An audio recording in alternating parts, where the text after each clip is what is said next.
আছে।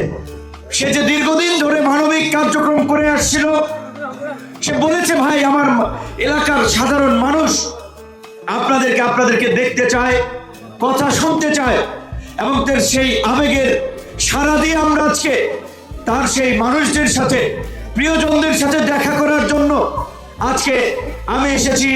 আমাদের দলের সাধারণ সম্পাদক এসেছে, আমাদের অনেক নেতৃবৃন্দ এখানে এসেছে।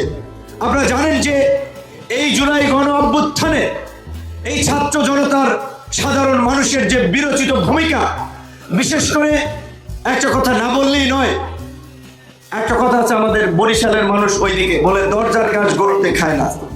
মানে এলাকার ছেলেপেলে আপনাদেরকে মনে হয় যে সম্রাট, কিন্তু এই সম্রাটের যে দুঃসাহসী ভূমিকা, সেটি আমি নিজেও মাঝে মাঝে বিস্মিত হয়েছি। যে যেখানে একটা ফাঁসিবাদের জুলুম, আতঙ্ক আপনারা দেখেছেন গত 16 বছরে অনেক প্রতিষ্ঠিত মানুষ, রাজনৈতিক বড় বড় নেতারা গা ঢাকা দিয়েছে, দেশ ছেড়েছে, দেশে থাকতে পারে নাই, এলাকায় থাকতে পারে নাই, রাজনীতি থেকে নিজেকে গুটিয়ে নিয়েছে।